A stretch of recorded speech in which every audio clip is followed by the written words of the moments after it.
We'll hear argument first this morning in Case 2804, Houston Community College System versus Wilson. Mr. Morris. Mr. Chief Justice, and may it please the Court, the Fifth Circuit recognized a new cause of action based on an elected body censuring a member. That decision is wrong for two reasons. First, it ignores this country's history and parliamentary tradition, which recognize the right of elected bodies to govern their own affairs, including censuring members for violations of governance rules.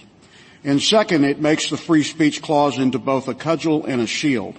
The free speech clause undeniably protects a member's right to criticize the body upon which they sit, but it does not insulate the member from the elected body's speech in response. Wilson basically concedes the board's right to respond to his violations of its governance rules with its own speech when he argues the board could have passed a position statement calling his behavior inappropriate, indecorous, and regrettable, as long as it didn't use the words censure or punishment. But the free speech clause doesn't dictate what words an elected body can use to reprimand one of its members, and elected bodies enforce rules with discipline, not position statements. Wilson focuses instead on three additional measures that were included in the resolution of censure, but this case involves only speech. The Fifth Circuit relied on censure alone in creating its new cause of action, and whatever might be true in other contexts, that holding is wrong in the context of this case. Allowing retaliation actions based on censures will destabilize legislative self-governance, forcing courts to referee local political disputes. Judges will be asked to draw unmanageable lines between a politician's speech and conduct or legislative and non-legislative speech, and boards like HCCs will have to shy away from enforcing their rules of governance because of the threat of litigation. This is not the right result. As Judge Ho said, the First Amendment protects freedom of speech, not freedom from speech. We ask this Court to hold that a member of an elected body may not sue for retaliation on a censure alone, and I welcome the Court's questions. Counsel, could a legislative body, is there any limit to its authority to expel or to sanction a member? Not under the free speech clause, Your Honor. Is there any limit?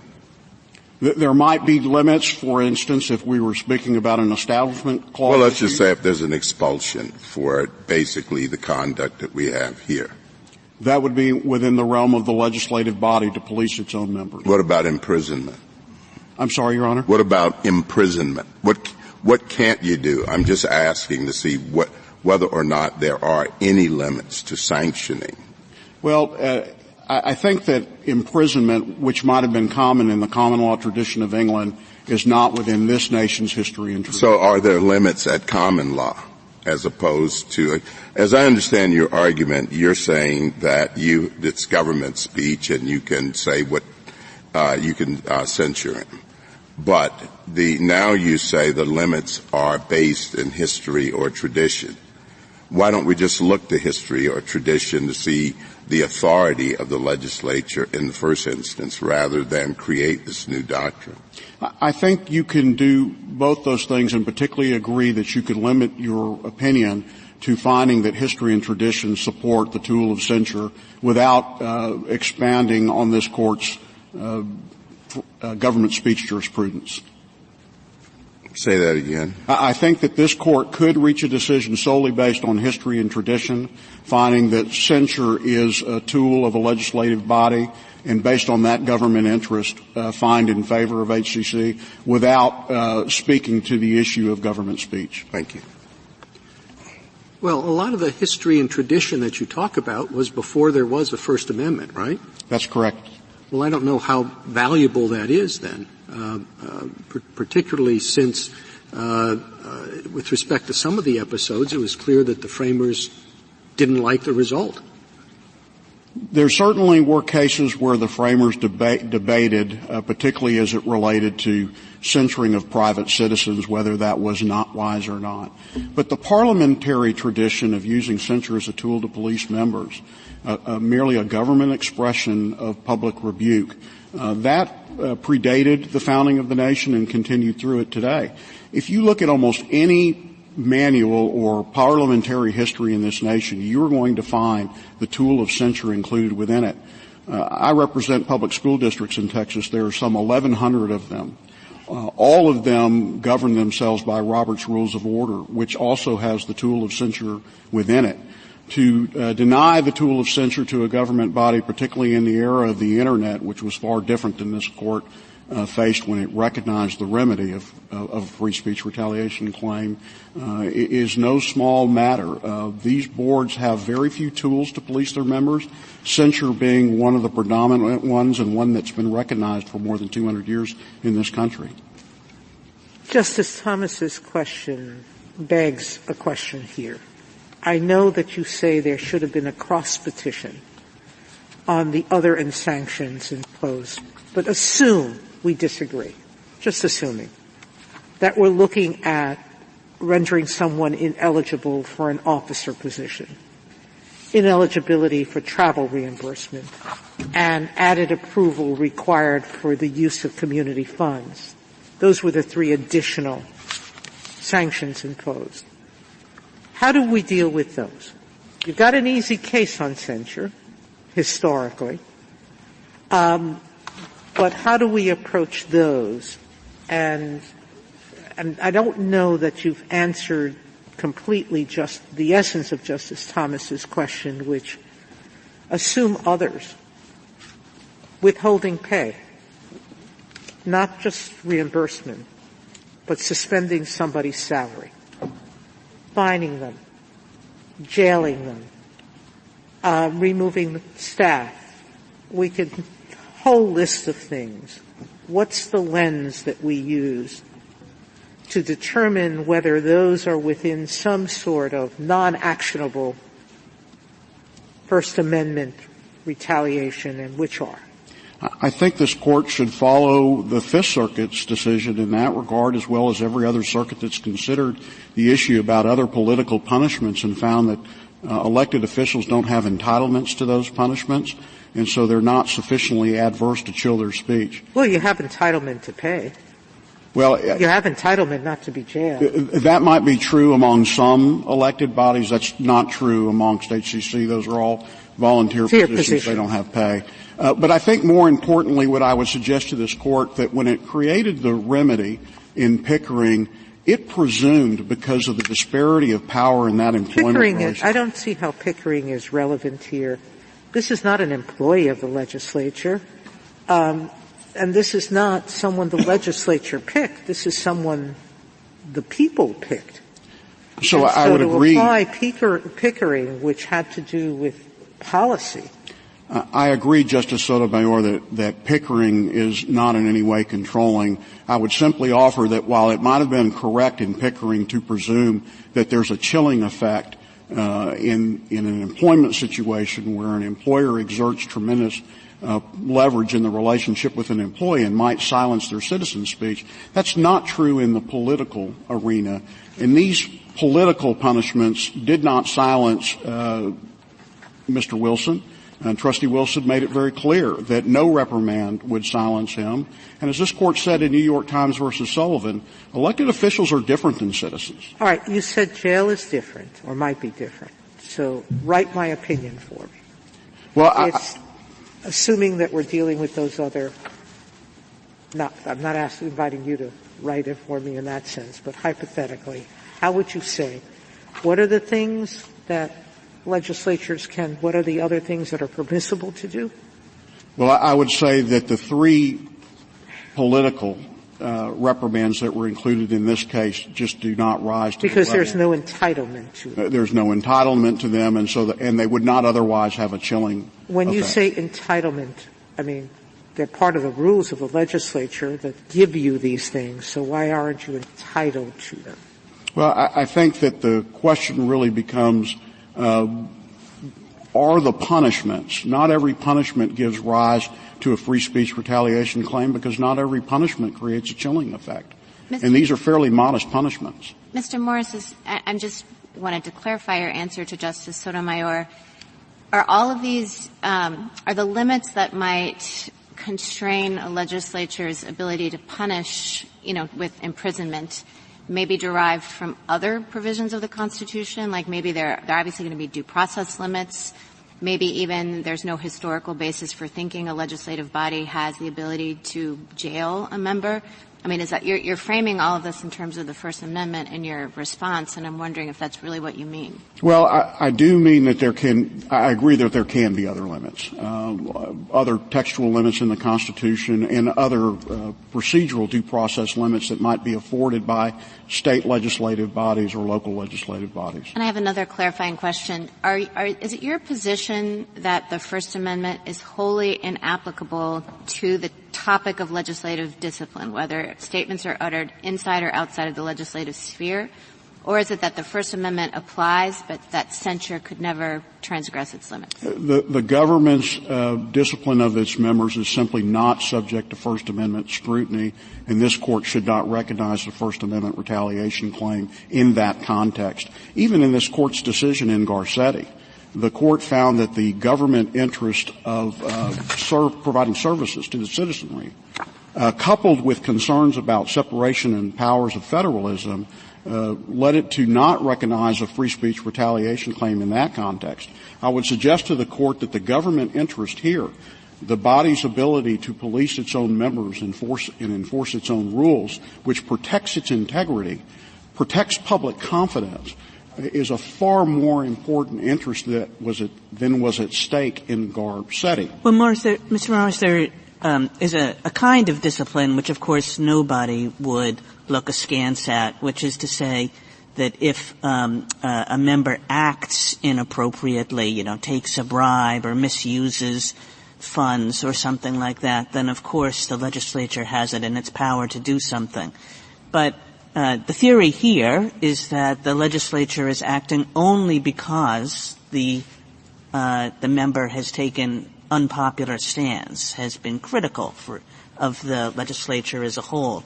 And I guess just to clarify the clarification, are you saying that the First Amendment has nothing to say about that, no matter what the sanction is? Nothing to say about that when the sanction is either a mere censure, a government statement of its own viewpoint condemning the actions of the member. No, but that's what the question is. Like, and this is the same question that Justice Thomas started out with, where is the line between, well, of course, you can censure somebody versus, well, no, you can't put somebody in jail for stating an unpopular opinion?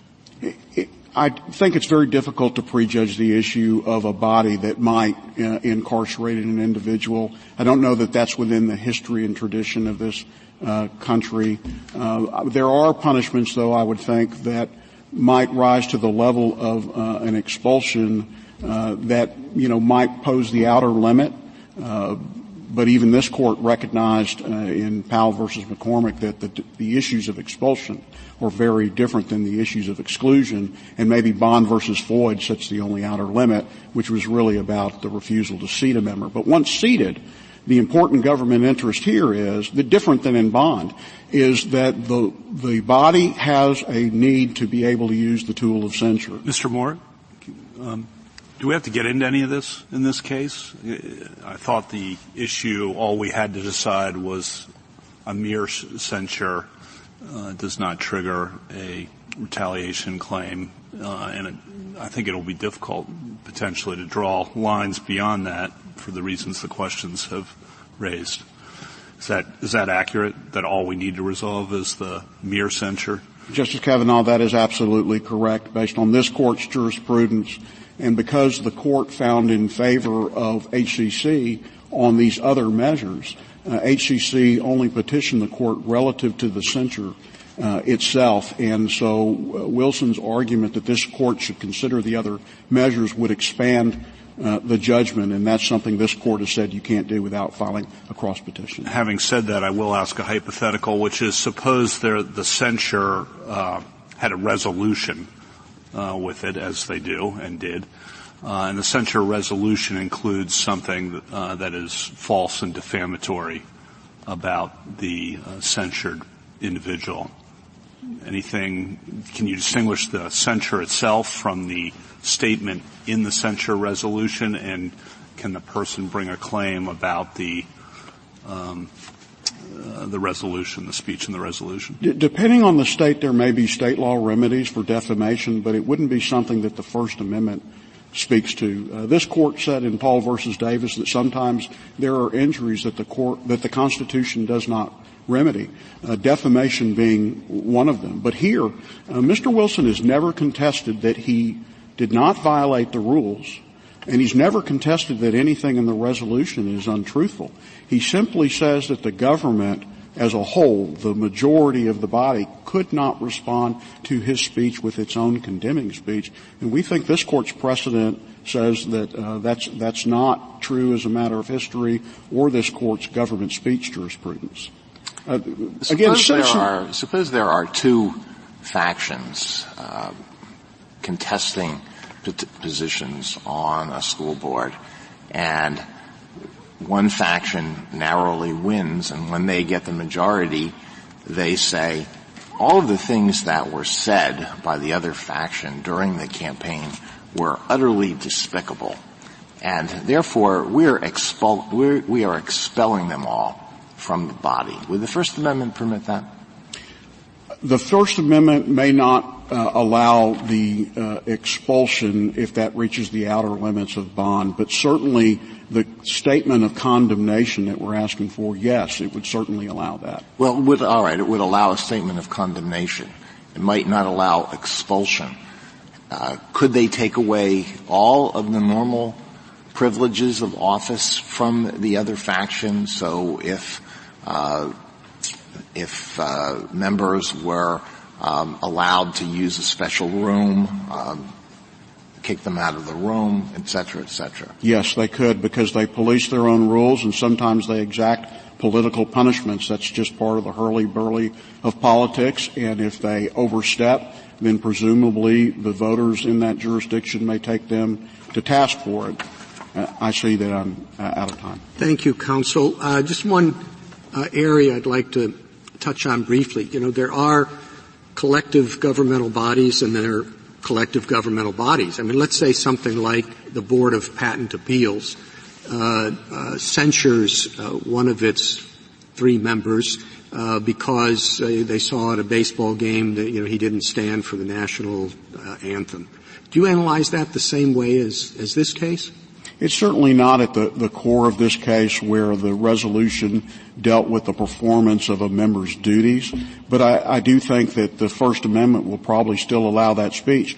When an elected body, in particular the representatives, decide to make a statement, no matter how far afield we might think it is a matter of public concern if the representative body and a majority of the members decide it to be so.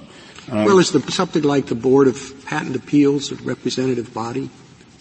Not me. I mean, I'm not recalling exactly what it's like, but I assume it's appointed by some other, vaguely recall that it's appointed by some other governmental officials, and its job is in no way related to policing who's standing or sitting down.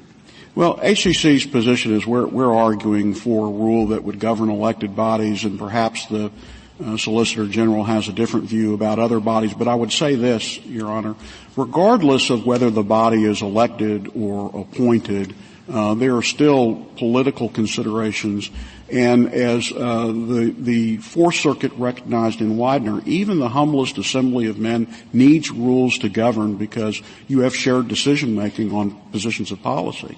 Thank you, counsel. Justice Thomas? Just one question, tangential question, Mr. Morris. Would a legislative body have the authority, under your argument, to censure a private citizen who somehow is at odds with their rules, they're within their chambers? They very well may have the authority to do that, yes. It's a different government interest than what we're asking for here, but yes, under the First Amendment, they could express their own viewpoint-based condemnation of a citizen's conduct. And how far does that expression go? And I think that's part of the question, because I think the the way that Respondent looks at it is even the censure goes as far as a deprivation of certain privileges. So in your thinking, how far could you go with respect to a private citizen in comparison to a member of the body? I think that this court has never weighed the speech once it enters the marketplace of ideas, even for the government. And Justice Scalia in Mies v. Block, a circuit court opinion, I think aptly said that even citizens have to be able to endure the criticisms of government. So I would not offer a rule that says merely because the government speaks in condemnation of a citizen that would run afoul of the First Amendment. The redress for that, again, would be left to the electorate, the voters. Is there a historical basis for that? When we began our argument, when you began your argument, I asked you about the historical basis for sanctioning the member of the body. Is there a historical basis for sanctioning a private citizen? There's not much that we could find, Justice Thomas. I mean, there certainly was discussion in connection with the Whiskey Rebellion where there was great debate between Washington, who introduced the resolution of censure, and Madison. Well, and Madison wasn't particularly fond of that. He was not, but no rule emanated from that great debate. Certainly no rule that said that the First Amendment would have precluded the ability of bodies to censure even private citizens. I imagine it would be a fairly extraordinary circumstance, and again, if the governmental body overstepped, they'd probably pay the price at the ballot box. Thank you. Justice Breyer? Justice Alito? Justice Sotomayor? Justice Gorsuch? No questions. Thank you. Kavanaugh? Justice Barrett? Okay. Thank you, counsel.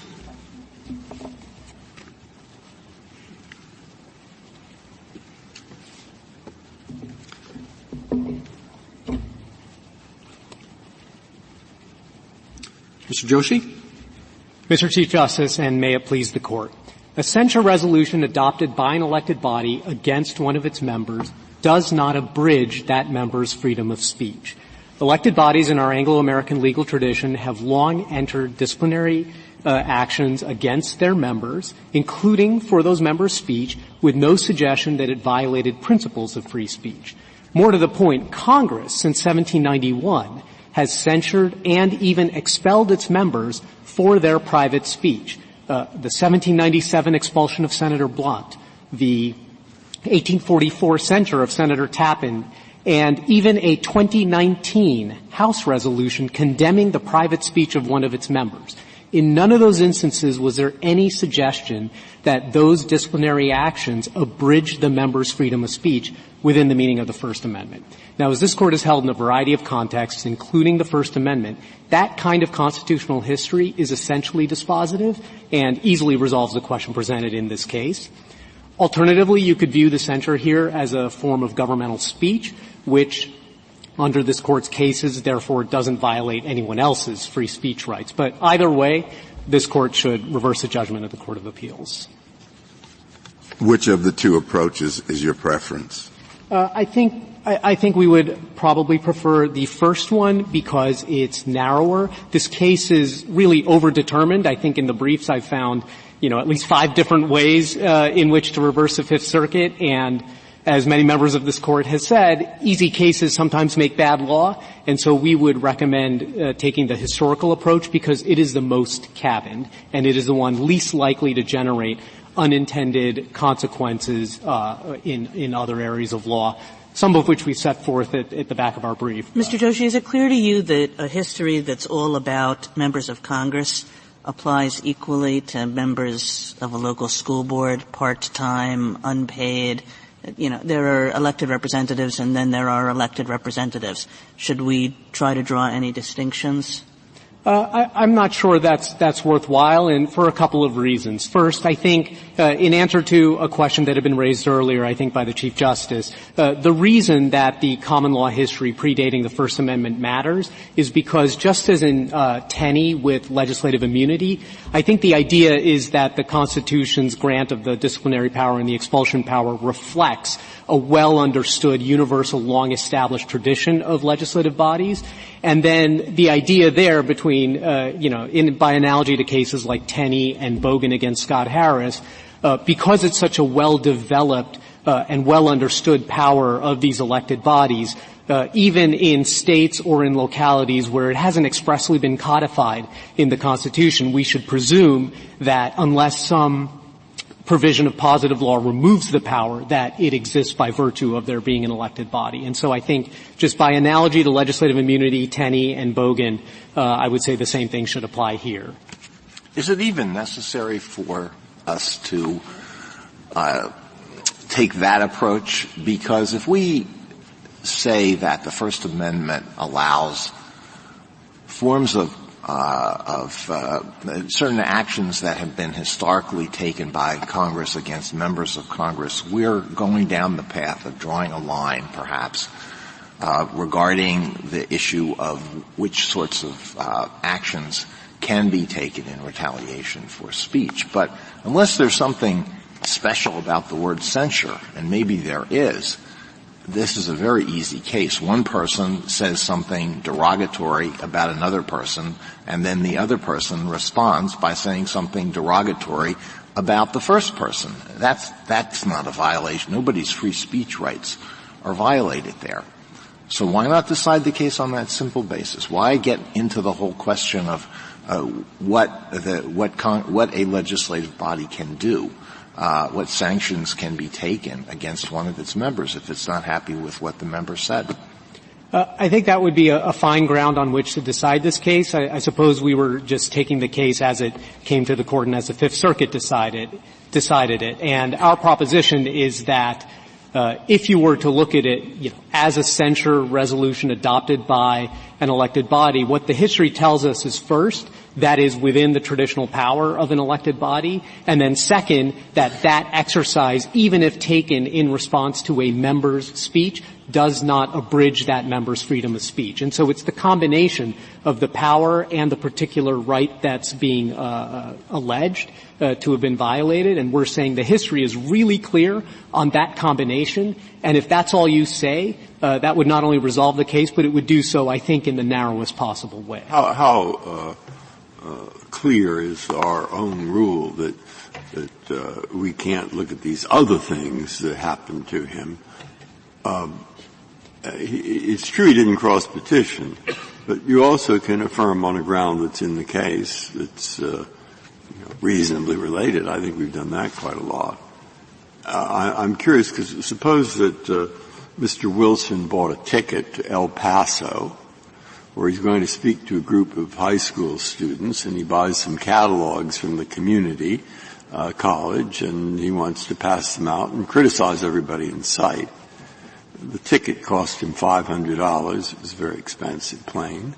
And he spent $1,000 on all these catalogs, and now he asks for reimbursement.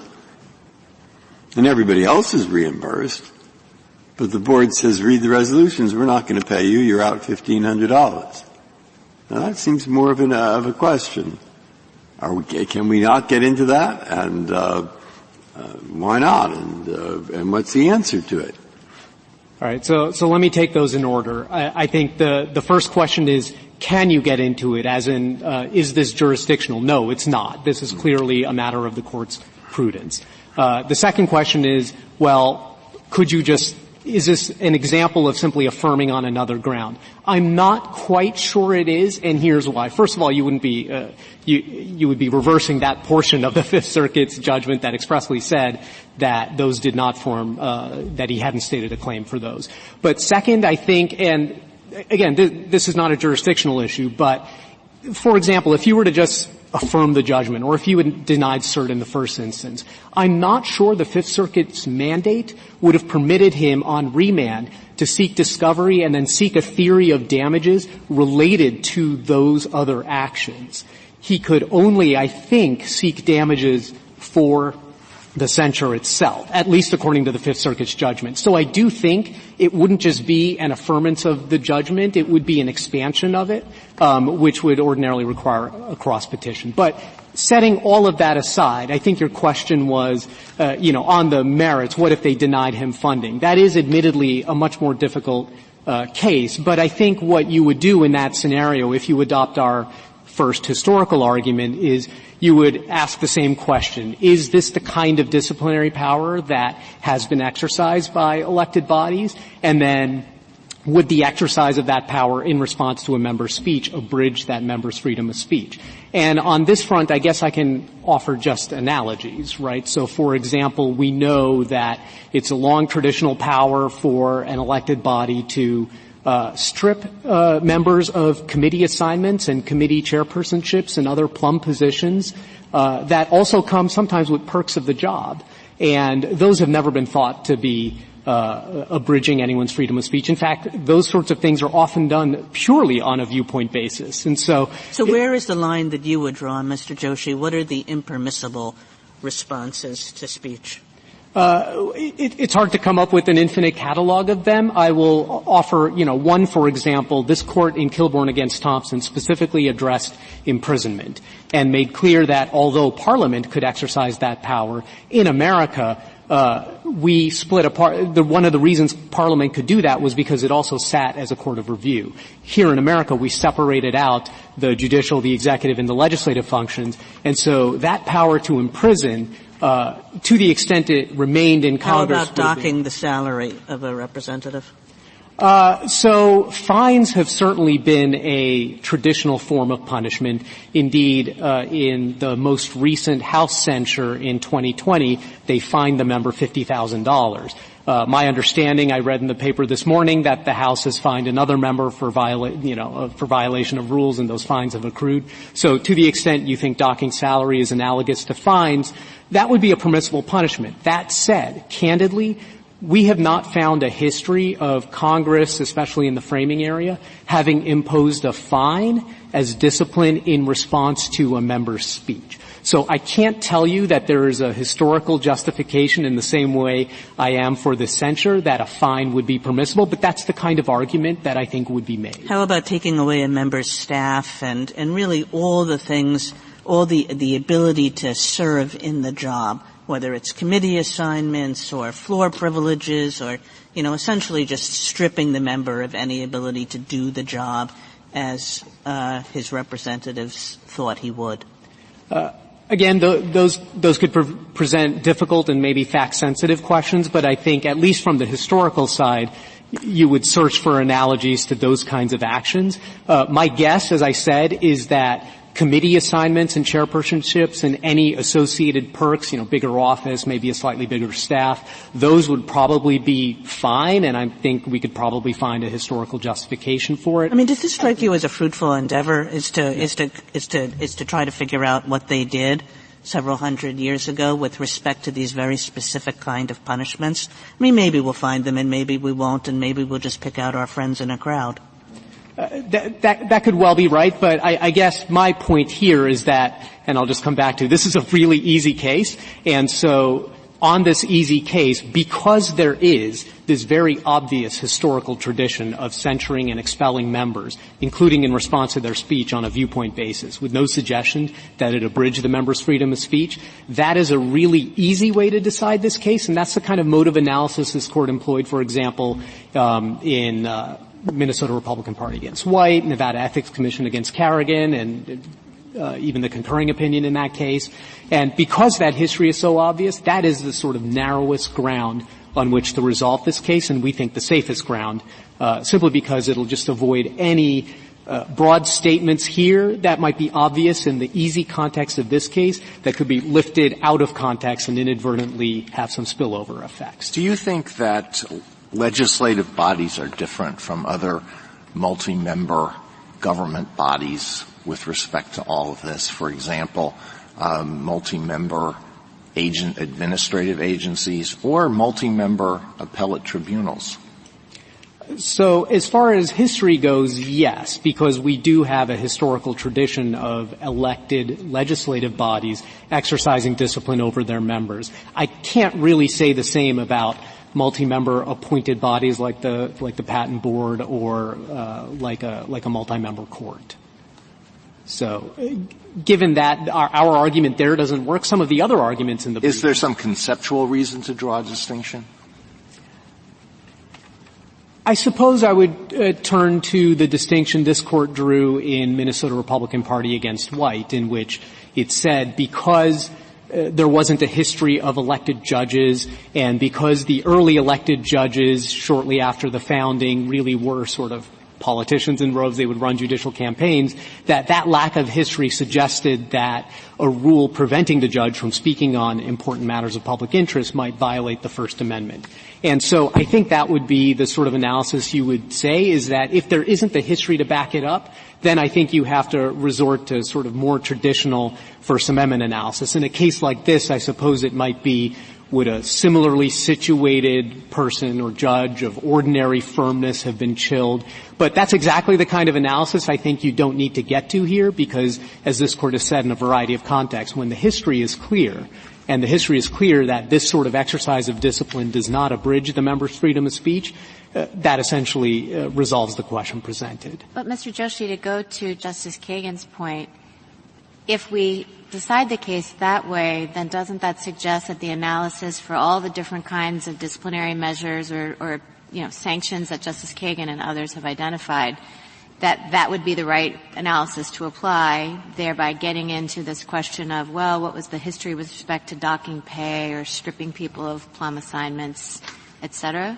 If a case were to present itself, yes, that's what you would have to analyze. Because so it could have broader spillover effects. The analysis would apply, but I think this Court has applied exactly that analysis in a variety of situations, including the First Amendment, as in Nevada Ethics Commission, Minnesota Republican Party, Noel Canning. I could go on. So the analysis is all you would apply here. You would apply it to the censure, and that would resolve this case. It wouldn't necessarily answer the question about fines or imprisonment or any other form of discipline, but you don't need to in this case, and we would urge you not to, precisely because we want to avoid those kinds of spillover effects, and those should await a case in which they're presented.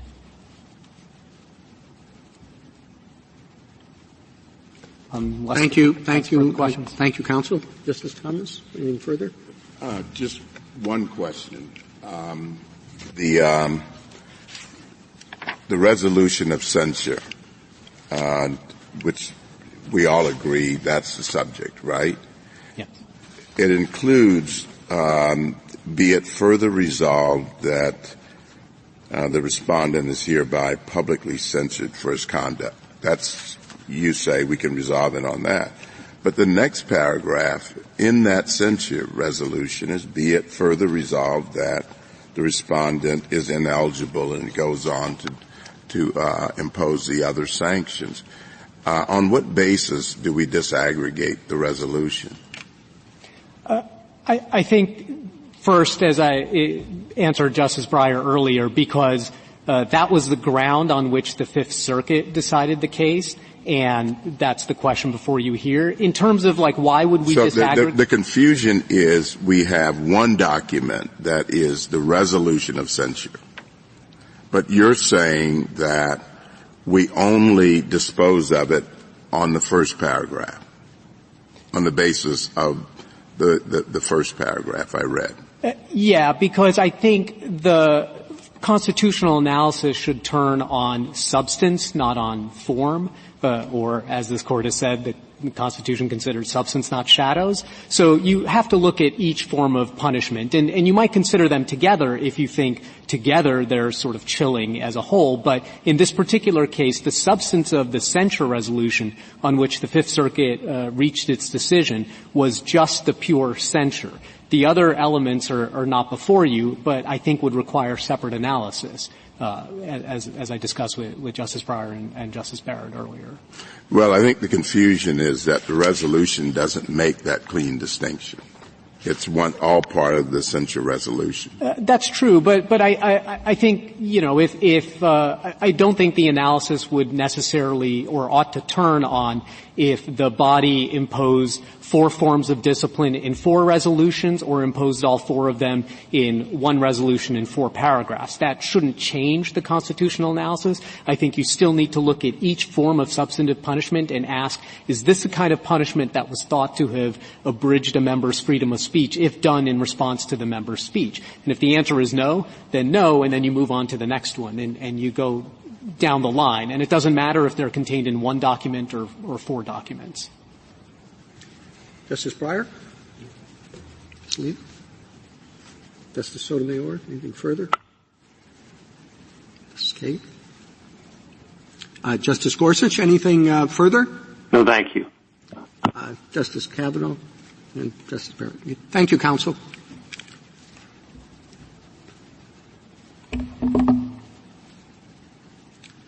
Mr. Kimberly? Thank you, Mr. Chief Justice, and may it please the Court. The question here boils down to whether the resolution of censure adopted by HCC's Board of Trustees was merely an expression of government opinion concerning the content of Mr. Wilson's speech or instead a punishment for it. We submit that it was punishment for 3 principal reasons.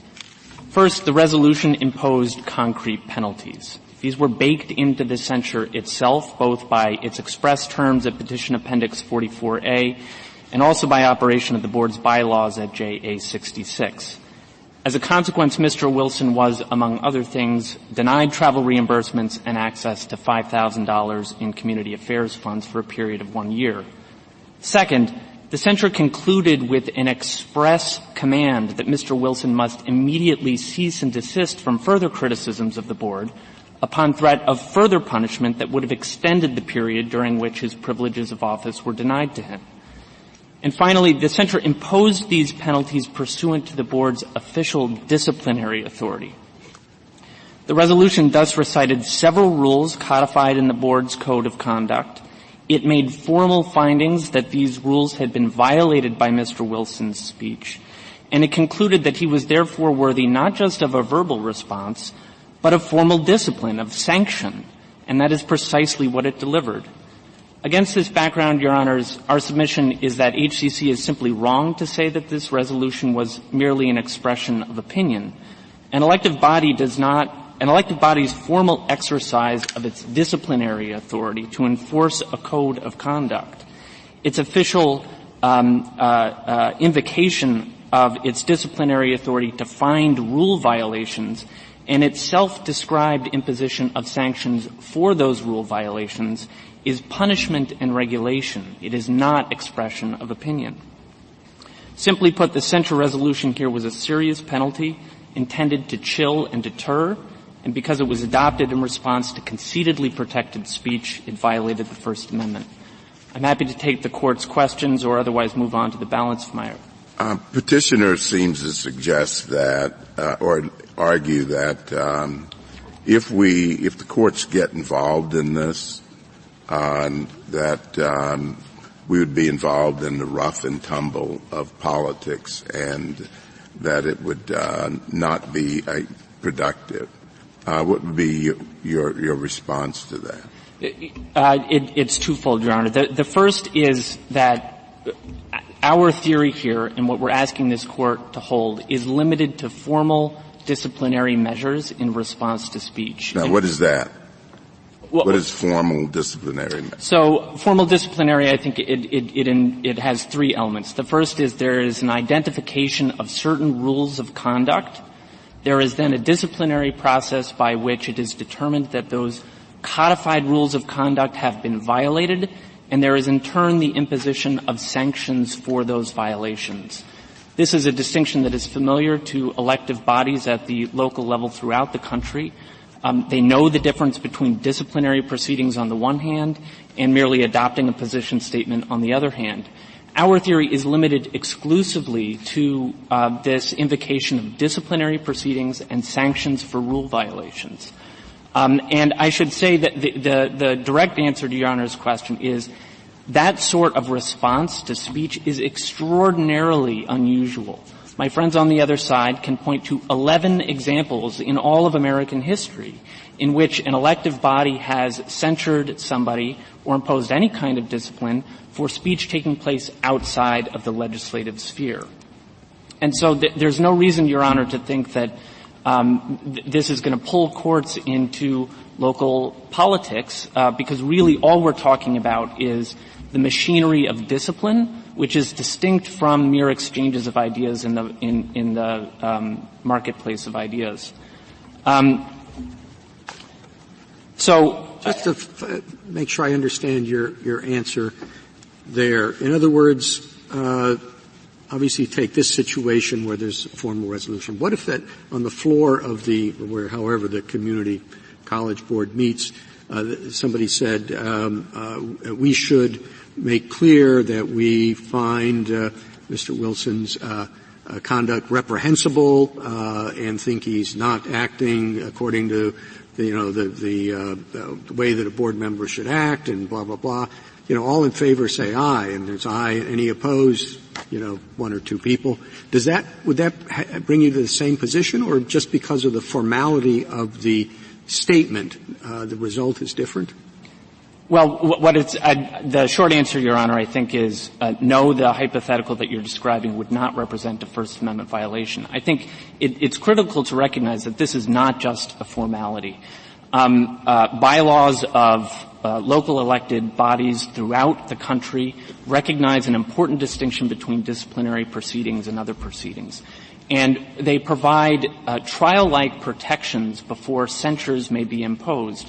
Robert's Rules of Order, which my friend on the other side has observed is incorporated into a great many such bylaws, recognizes the same, that when a censure is proposed on the basis of conduct taking place outside of the lawmaking body itself, that formal charges must be made, that notice must be given, a trial must be held, there's a right to cross-examine witnesses, there's a right to representation by counsel.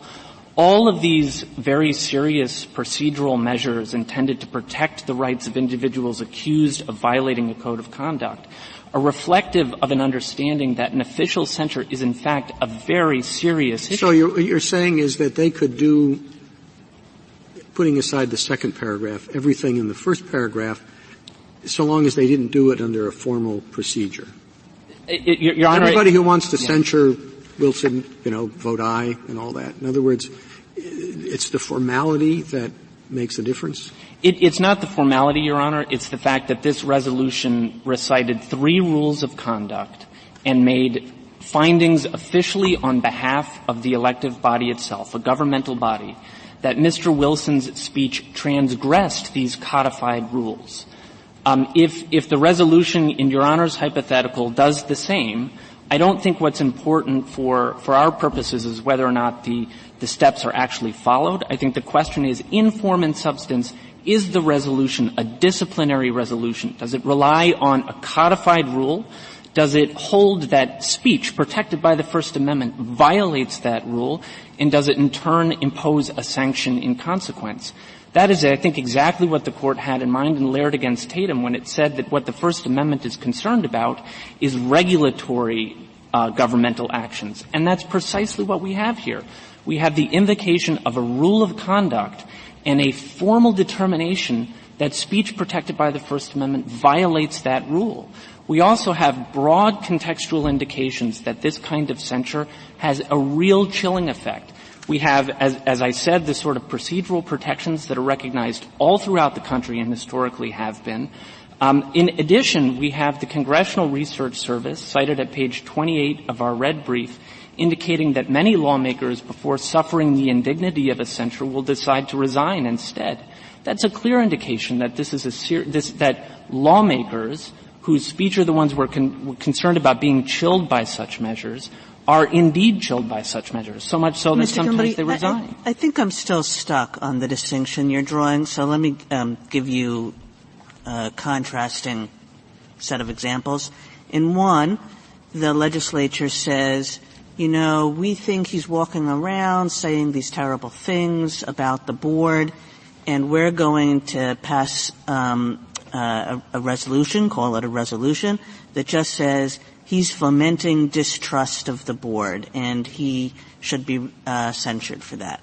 Then in the other, they say the exact same thing, except they find a rule, and they say, in fomenting distrust of the board, he's violating rule ABCD against fomenting distrust of the board. Are you saying that the two should be treated differently? Your Honor, yes, to answer the question directly. And I think historically, bodies have recognized a significant difference between those two things. It's the difference that the Fifth Circuit recognized when it said that a resolution of censure goes several steps beyond just accusation and investigation.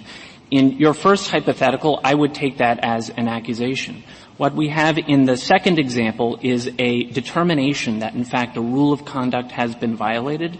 That is regulatory. It is punitive in a way that the first, which really does, I think, take more the form of an opinion, it can't be described of the second example.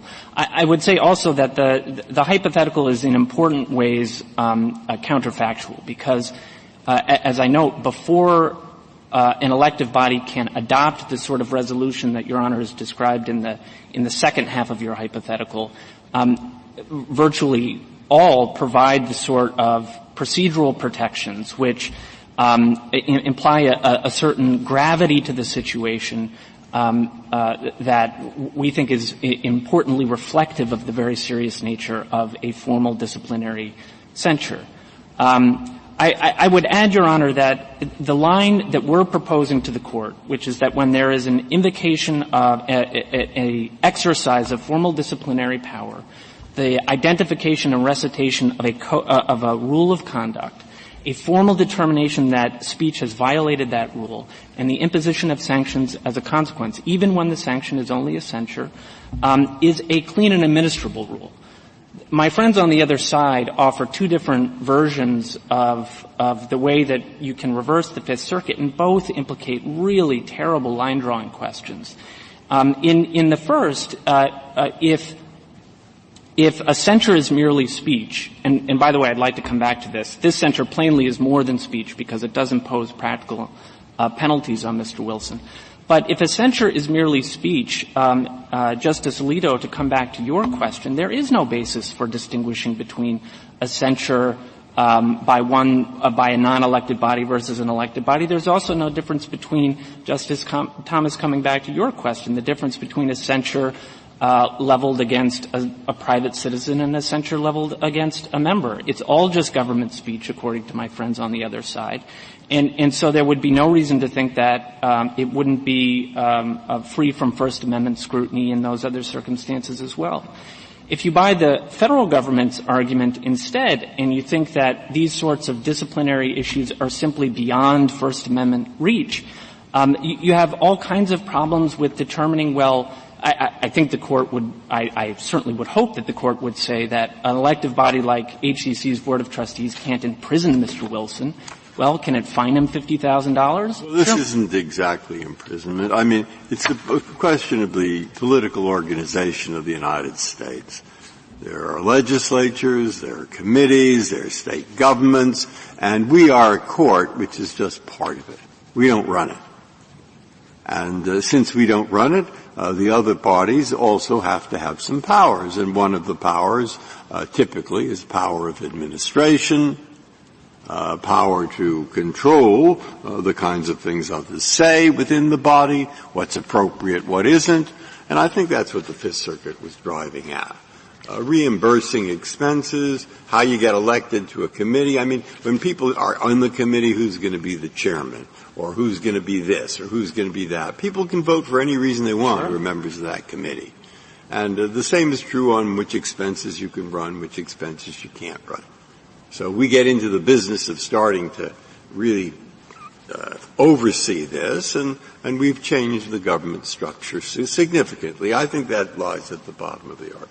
Sure, Your Honor, but that's precisely the distinction that I'm drawing. All right, so if you're drawing that distinction, Senator McCarthy was censured, destroying his political career.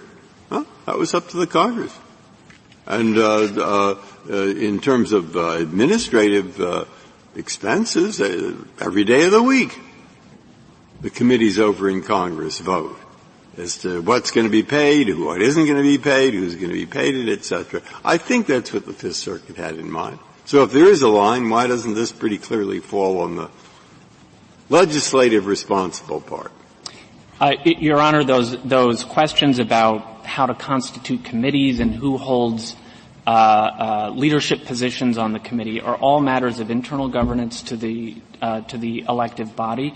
They are not decisions about, for instance, who is elected chair of the board are not disciplinary matters. Our theory, I think, draws a very neat and clear line around formal disciplinary measures. It's formal, so when the committee all votes not to reimburse Senator X, and it does it because he says, well, why did you all vote against me? We do not like you, Senator X. I mean, okay. But if they say, oh no, it's a formal matter, not okay, and we're judging that? Well, I don't understand most bodies to view things like reimbursements for travel to be discretionary matters. To be sure, Your Honor, I think pocketbook injuries in response to First Amendment expression probably are a violation of the First Amendment. And if I may, I'd like to turn to that element of this case because, as Justice Thomas was describing, the censure here it's a single document, and it includes not only the words "he is therefore publicly censured," it includes all of the words that precede that paragraph, which find that he violated rules of conduct. And in turn, it revokes privileges of his office, including his right to receive reimbursements, his right to access community affairs funds, $5,000 worth, a significant amount of money. Mr. Kimberly, if I could just interrupt for a second. As you might guess, one issue is why didn't you cross-petition that? Because as Justice Breyer's pointing out, the Fifth Circuit said that those additional penalties were fine. They weren't the business of the court to get into, and you didn't cross-petition. But I think you lean on them pretty heavily here insofar as it bolsters your argument that the censure is punitive. So why didn't you cross-petition? Your Honor, respectfully, I don't think that's what the Fifth Circuit said about these things. It said instead that they were not a basis for finding a violation of the First Amendment. But it held instead. So we offered before the Fifth Circuit two reasons to find that this censure was a violation of the First Amendment. We said censures generally are punitive and therefore it is a retaliation, and we pointed to these practical impediments as well. The Fifth Circuit said yes for the first reason, no for the second reason. But the upshot, its judgment, was that we had stated a claim upon which relief could be granted on the ground that the resolution violated the First Amendment. That was all that we had asked for. It's all that we wanted. We're not asking this Court to do anything more by looking to these additional impediments. Nor does it expand the relief that we would be entitled to on remand. As I say, the censure resolution is a single document. If it's unconstitutional, it all goes. It isn't as though some parts fall and others don't. The point is this resolution could not have been adopted consistent with the First Amendment. And under Rule 54C of the Federal Rules of Civil Procedure, we're entitled on remand to any damages that are proven in the evidence. We're not limited to what's just pled in the complaint. So the Fifth Circuit held that the way that this claim was alleged, it had stated a claim upon which relief could be granted. That's great. Now we move on to discovery, and we are entitled to prove up damages however we may. The fact that something doesn't amount to a breach of a violation, that it isn't a basis for liability, doesn't mean that it can't in turn be the basis for an injury on basis of the liability on other facts. And that's the position that we would take. So that's a lot of words, but I really don't understand it. The Fifth Circuit said that these additional measures did not violate the First Amendment. And the question you asked us to review, and that we agreed to review, simply refers to a censure resolution. Well, a generic censure resolution, not a censure resolution that includes in some of its paragraphs things that go beyond merely censuring, but impose tangible punishments or deprivations on the subject of the resolution. Well, so there are two things to say about this, Your Honor. First, in our brief in opposition, we made exactly this point. We said this wasn't a suitable vehicle for the pure censure question, precisely because this censure did include these additional penalties. In their cert reply, my friends on the other side said nothing about the need to cross-petition and, in fact, described this as an issue going to the merits. And as a counsel for the government noted, this is not a jurisdictional issue. If we reverse on the censure is mere speech premise, that's all we're deciding, if we reverse on that basis, do you think something's left on remand then? I mean, the Fifth Circuit has already said what it has to say about the other issues, so I would be happy for a remand to try to rebrief the issue, but it's hard to see the Fifth Circuit taking a different view. I would say our argument on this front, Your Honor, is directly responsive to the question presented. The question presented is, does the First Amendment restrict the authority of an elected body to issue a censure resolution in response to a member's speech? And our answer is yes, when the censure resolution represents an exercise of disciplinary authority, finds rule violations, and imposes sanctions in consequence. If you don't think that that's enough when it's just the censure by itself, then the answer is yes when the censure, in addition, as the censure resolution here did by automatic operation of the board's bylaws, implies additional penalties that limit the censured person's privileges of office. On that front, I would point the Court to JA 66, which states that trustees must be in good standing to travel at college expense, and trustees must be in good standing to access community affairs funds. These additional penalties follow automatically in consequence of the adoption of the censure resolution. So there's coming back again to Justice Thomas's point at the conclusion of the last argument, there is no disaggregating these things. This is all one response to Mr. Wilson's speech. It was to find that he violated rules. It was to accuse him of reprehensible conduct, not just because a majority of the board disagreed with what he had to say, but because they concluded that his speech had violated objective rules of conduct, and in turn he was subject to censure and the revocation of his official privileges of office for a period of 1 year, again on threat, if he did not immediately cease and desist, that the board would continue that impediment for another year by adopting yet further censures. The evidence that we put before the Court is that these sorts of resolutions have significant chilling effects. Again, they force they oftentimes will compel individuals to resign. We have also historical through today evidence that authorities view censures as serious punishments. We have then Congressman Madison's speech on the floor of the Third Congress declaring censures severe punishments. We have contemporary authorities saying the same thing, including the National Conference of State Legislatures describing censures as serious punishments. Which side of your line does Senator McCarthy's censure fall on? Oh, well, I think it would be, I think it matches the description of the censure in this case. I think what sets that censure apart and what makes it different is that it matches the description, meaning that it's similarly disciplinary. Yes. He was accused of violating certain rules. There was a formality in the disciplinary proceeding, Correct. et cetera. Yes.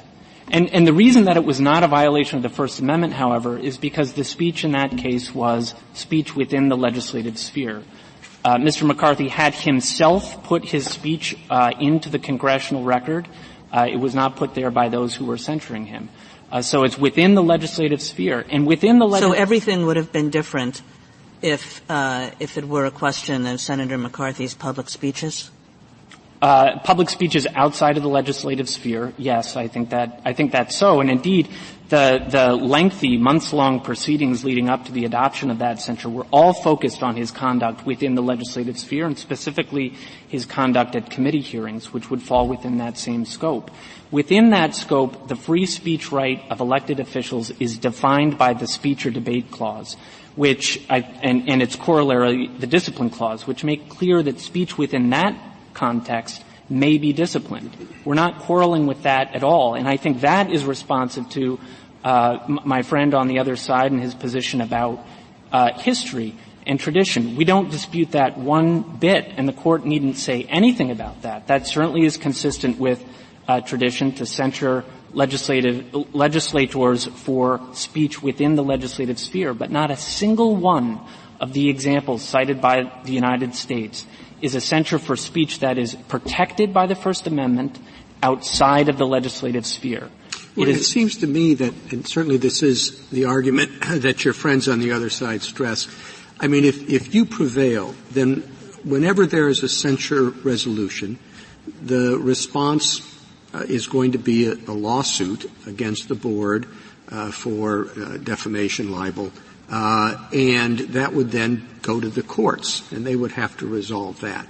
And it seems to me once that remedy becomes widely known and available, it would become automatic, because otherwise it would seem as if you're accepting the factual recitation in the resolution.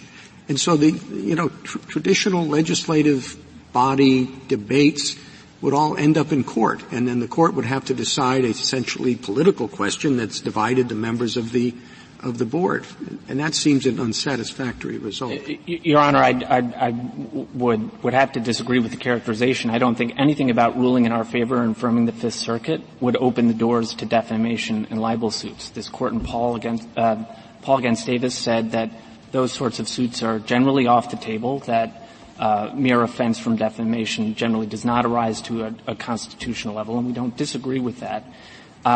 I think, again, what separates and really limits our principle here is that it's got to be disciplinary. That is what makes it a regulatory issue, the fact that there is a code of conduct that is not just alleged, but formally found to have been violated. Here, it's perfectly conceivable that HCC could have adopted a censure resolution here that did not punish him for his speech. They could have focused just on non-speech conduct. We wouldn't be here if they had done that. Well, I think maybe we talked about this a little earlier. I just want to clarify your answer. So you think it makes a difference if during the legislative proceeding they file a motion to censure a particular individual, and they're going to have a vote on it, and there's a vote on it, and that's the result, as opposed to a code of conduct that says this is what you should do, and there's a vote on whether he violated that particular code of conduct provision. Yeah, Your Honor, the word censure is not a label. The idea of a censure in the sense that we mean it cannot be disaggregated from the power exercised to adopt it and the proceedings that culminate in its adoption. I'm sorry, what does that mean? Can't be disaggregated? Can't be disaggregated means if all that happens is there's a motion to adopt a resolution that uses the word censure, but there's no self-aware invocation of the power to discipline members for rule violations, then that is not the sort, I think, of resolution that would give rise to a First Amendment claim. What ultimately in this context this Court's cases teach is the First Amendment is concerned to avoid chilling speech. And what all of the evidence that we've put forward in our red brief shows is that lawmakers, elected officials, understand and appreciate that formal disciplinary measures, not just a resolution by a majority saying I disagree with what this person has said, but charges of rule violations and formal findings of rule violations have a chilling effect. Well, but your position causes a chilling effect the other way. The majority of a board wants to say something about what they regard as whatever reprehensible or offensive conduct, and yet their speech is going to be chilled if you prevail today. I respectfully, Your Honor, I have to disagree. I don't see how that could be the case. All we're saying is they cannot invoke disciplinary authority to exercise the mechanisms in the board's own bylaws for enforcing a code of conduct. On the one hand, we're not saying that they couldn't adopt a resolution that says many of the same things concerning their reaction to Mr. Wilson's speech. They could say exactly as we said in our briefing. Mr. Wilson's speech is indecorous. It is rude. We don't like it. and we disagree with him. So, Mr. Kimberly, does that mean that censure is just not permissible except for things that happen inside the legislative chamber, in the legislative sphere, as you put it, or for conduct that's reprehensible or illegal, that censure is just never permitted? Because I think the answer that you're getting at, I mean, it would always be, let's imagine that a member engages in really offensive speech full of racial slurs, that he's said on the floor, let's say in the debate about some civil rights legislation. The member says all kinds of horrible racial slurs on the floor. That is censurable. And then walks out onto the steps and gives a press conference and repeats those exact same racial slurs. That is not subject to censure ever. That could be subject to a resolution saying what he said is reprehensible, but that could never be censured. That has to be your position, right? That's correct. Yes, Your Honor, but I insofar as what HCC is concerned about here is being able to take a position in opposition to the particular issues being raised, they are fully free to do that. There is nothing about affirming the Fifth Circuit on our theory here that would prevent them from adopting a resolution. And indeed, I invite the Court to visit HCC's website. The third item on the news on that website is the adoption of a resolution by HCC's board concerning the importance of diversity in the school and its commitment to seeing that through. That sort of resolution is in the heartland of the sort of statements on matters of public concern that are appropriate for non-disciplinary resolutions. Our point is simply that there is a meaningful distinction between disciplinary resolutions on the one hand and those that simply stake out positions on. That's I was going to say that seems to me a very artificial distinction. So under your view, the board could say everything it said in the resolution, except at the end say, and we would adopt a resolution of censure, but for that crazy Supreme Court decision in the Houston Community College system, which said we can't do that. But Your Honor, there are significant consequences that follow from this is what we would do but won't do conclusion there. And for example, most obviously, Mr. Wilson would not be denied access to board funds or travel reimbursements. Well, that gets to the whole disaggregation question that we've addressed. Right, and as I say, it follows automatically from adoption of a censure, so really there is no way to disaggregate these things. The one follows automatically.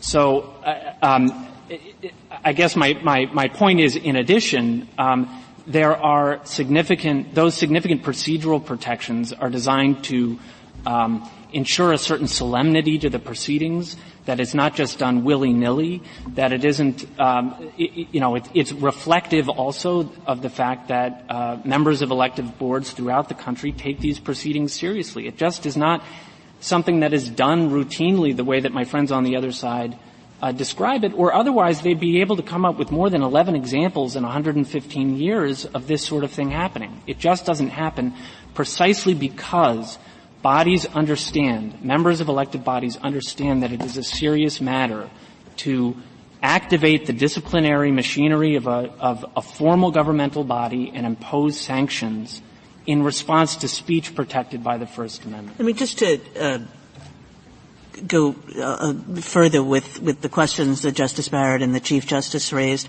your position makes two distinctions critical, and it's not clear that either can carry the weight that you would put on it. The first is I say something on the floor of the body, and then I step outside and say something on the steps.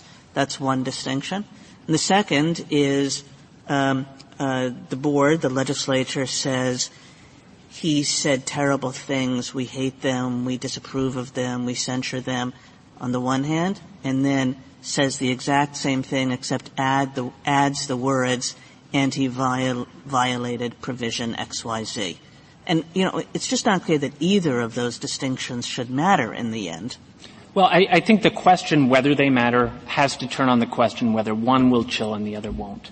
The first question has more, I think, to do with the extent of the constitutional authority of the board, and I'll come back to that in a minute.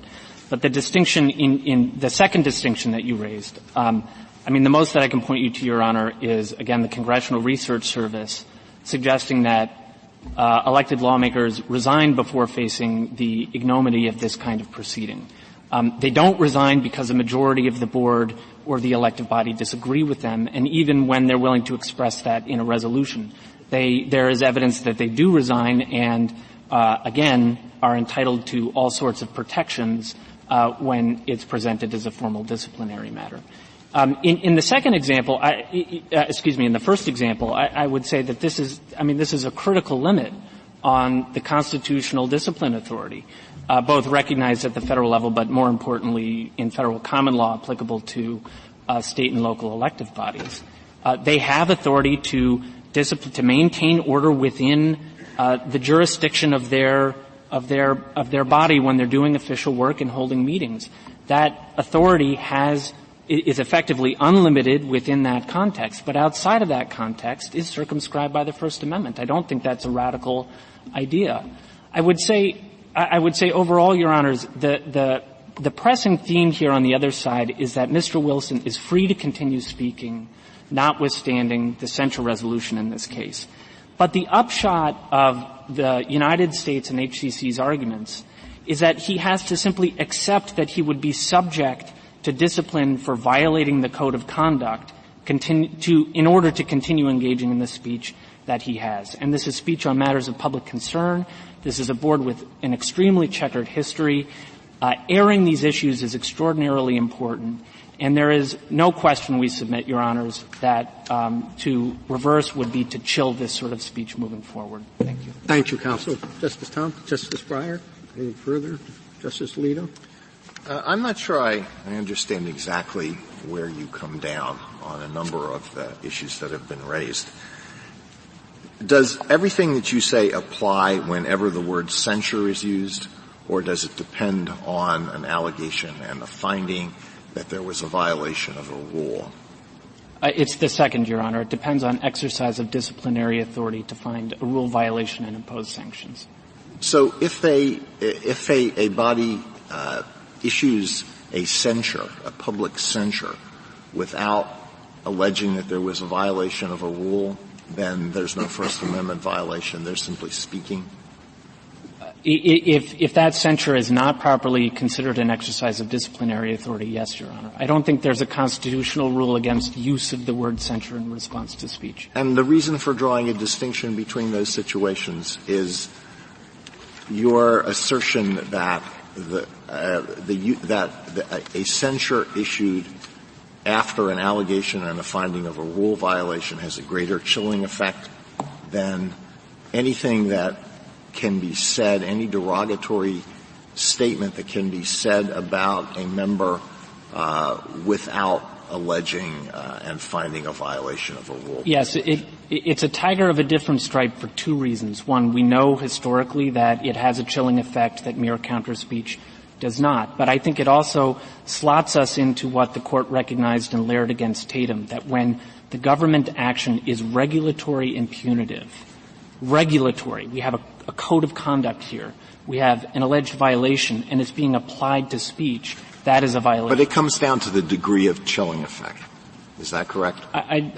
Certainly that is a principal consideration. And that's an empirical question. And what basis would we have for thinking, put aside the question of how the public would react to the censure of a member of Congress, but what basis would we have for thinking that the citizens within the Houston Community College, whatever the geographical section would be, or the people who are interested in that would draw that kind of distinction? Well, Your Honor, respectfully, I don't think that's the right question so far as chilling is concerned. The question All right, is well, let me phrase it a different way. What reason is there to think that a member of this body would feel more chilled if it was done after a disciplinary proceeding, as opposed to the most horrible condemnation you can imagine done without a disciplinary proceeding? Well, it's the three things that I've said, Your Honor. One, it's the Congressional Research Service cited at page 28 of our red brief, detailing that oftentimes this will compel members to resign rather than deal with the ignominy of the process. The second is, again, the adoption of these sorts of protective procedures I don't think is the test, but it is certainly reflective of the importance of the procedure, that the lawmakers themselves, who are the ones who adopt these procedures, understand disciplinary proceedings to take on. And finally, it's all of the sources that we've cited that indicate a near universal understanding that censure is highly punitive. It's the National Conference of State Legislatures. It's Demeter's manual, which is, along with Robert's Rules, one of the best respected parliamentary procedure authorities. And it harkens all the way back to the debate in the Third Congressional Congress about in the Third Congress about adoption of a censure in response to the risky rebuttal. Thank you.